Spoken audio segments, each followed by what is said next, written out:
Here's a look earlier on at what happened in our Sendai studio in Miyagi Prefecture. Sanay na tayong makarinig ng balitang lumilindol sa Japan. This time we were talking of a much larger earthquake. Ang kanilang bansa kasi, sanay na rin sa ganitong mga pagyanig. Pero tila hindi nila inasahan ang isang 8.9 magnitude na lindol na gumimbal kahapon sa east coast ng Honshu Island. Major earthquake hitting Japan earlier today.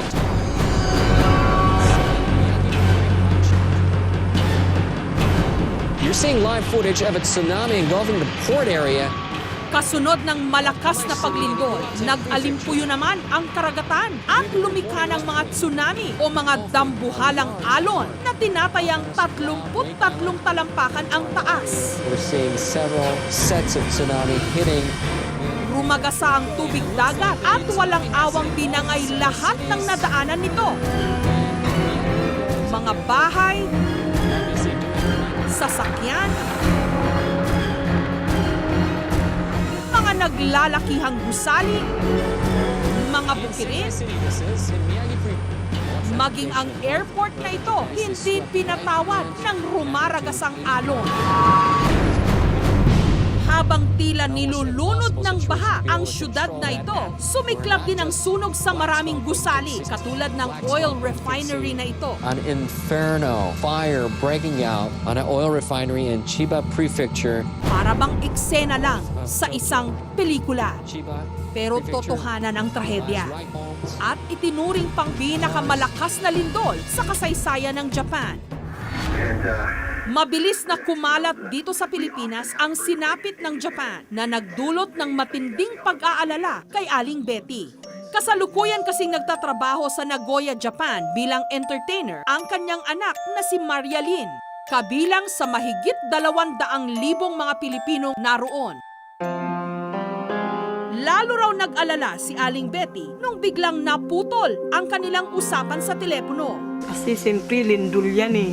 Ang tubig, pag nakikita mo sa TV, lahat, ang bahay parang isang sandaan lang sa tubig yun.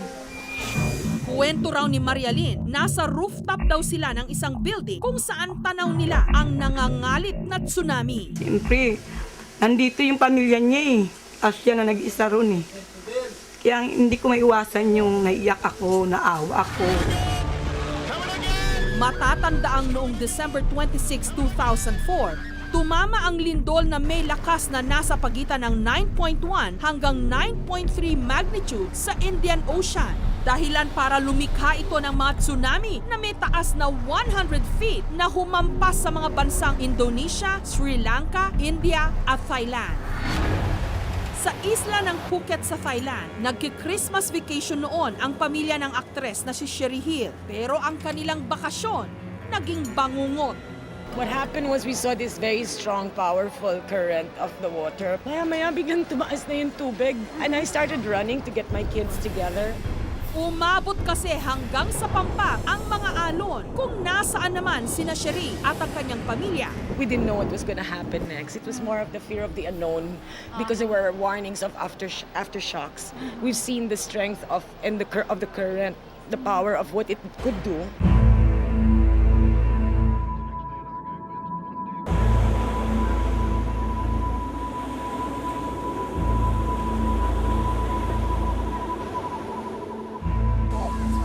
Bumisita ako sa Phuket sa Thailand, Agosto nung nakaraang taon. Unti-unti nang nakabangon ang isla mula sa bangungot na dala ng 2004 tsunami.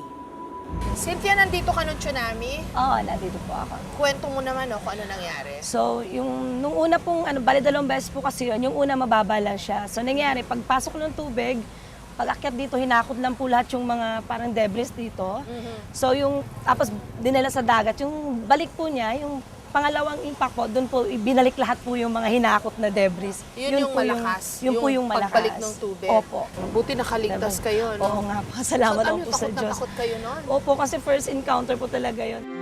Para mabigyang babala ang mga tao rito, nagtayo sila ng isang tower na tutunog sakaling may banta ng tsunami. Nagkalat din ang mga karatula kung saan dapat pumunta sakaling muling maging dambuhala ang mga alon. Sa Pangat Province naman, kung saan marami ang nasawi dahil sa tsunami,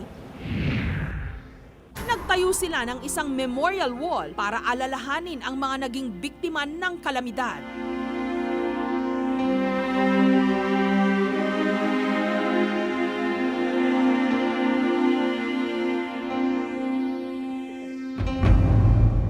Samantala, dahil sa naganap na tsunami kahapon sa Japan, nag-issue ng Tsunami Alert Level 2 sa 19 na probinsya ng Pilipinas. Ayaw na kasing maulit pa ng mga otoridad ang nangyari sa ating bansa August 17, 1976, kung saan isang tsunami na may taas hanggang 15 feet ang humampas sa mga probinsya ng Zamboanga, Lanao, Cotabato, Sulu at Maguindanao. Tinatayang 8,000 tao ang namatay doon. Katulad ng Japan, nasa tinatawag na Pacific Ring of Fire pati ang Pilipinas. Kaya madalas din ang banta ng mga lindol dito sa atin. Pero gaano nga ba tayo kahanda sa ganitong mga kalamidad? Palagay ko hindi pa lahat. Kasi dapat talagang maging seryoso ang ating mga kababayan. Napiliin na yung mga mataas na lugar. Kasi nandyan po yung posibilidad. Salamat tayo sa ating Panginoon. Matagal na po tayong hindi binibisita ng malakas na paglindol at ng malakas na tsunami. Pero hindi po pwedeng sabihin na hindi na yan mangyayari. Kaya dapat, parang sinasabi nga na Boy Scout na laging handa. Here's a look earlier on at what happened in our... Sadyang walang nakatitiyak sa atin kung kailan may tatamang trahedya. You're seeing live footage of a tsunami engulfing the port area. Kaya dapat sa lahat ng oras maging alerto at laging handa. Dahil sa ganitong mga pagkakataon, buhay lagi ang nakataya.